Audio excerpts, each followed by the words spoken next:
Actually কেন্দ্রীয় বাহিনীর যে কন্ট্রোলিং ক্ষমতাটা সেটা যদি রাজ্য পুলিশের হাতে থাকে সেক্ষেত্রে সেটা সঠিক সময় সঠিক জায়গায় পৌঁছতে পারবে না।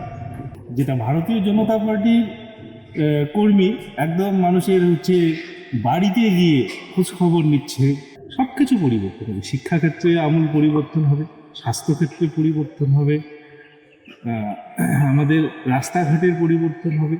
যে কলকাতায় ডজন ধরা মন্ত্রী ক্যাবিনেট মিনিস্টার থাকে, কিন্তু উত্তরবঙ্গে সেই তুলনায় কিন্তু সংখ্যা খুবই নগণ্য। কি মনে করছেন এবার কতটা শান্তিপূর্ণ ভোট হতে পারে? বাংলার ভোট মানেই তো অশান্তি, মারপিট, গুন্ডামি, এই তো বুথ দখল, এই তো তৃণমূলের আমলের রাজনীতি।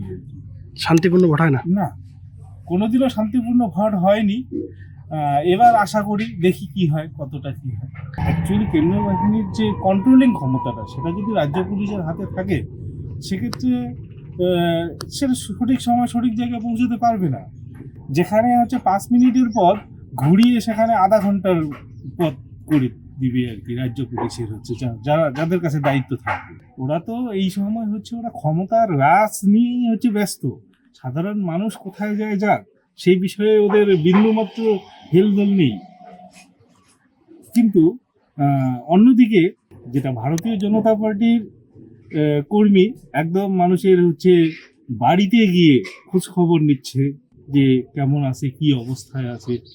দেশের মানুষ পরিবর্তনের পক্ষেই রায় দিয়েই দিচ্ছে, অলরেডি রায় হয়েই গেছে। 26-এ পরিবর্তন হবেই। মানে কি পরিবর্তন, যদি পরিবর্তনটা হয়? সব কিছু পরিবর্তন হবে। শিক্ষাক্ষেত্রে আমূল পরিবর্তন হবে, স্বাস্থ্যক্ষেত্রে পরিবর্তন হবে, আমাদের রাস্তাঘাটের পরিবর্তন হবে, টোটাল আর্থ-সামাজিক একটা পরিস্থিতির পরিবর্তন হবে।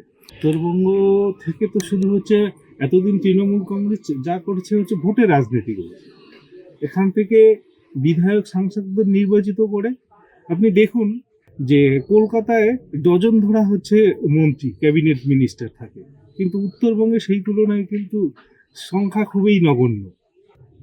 সেক্ষেত্রে উত্তরবঙ্গ তো এতদিন তৃণমূলের আমলেই বঞ্চিতই ছিল এবং বঞ্চিত আছে আর কি।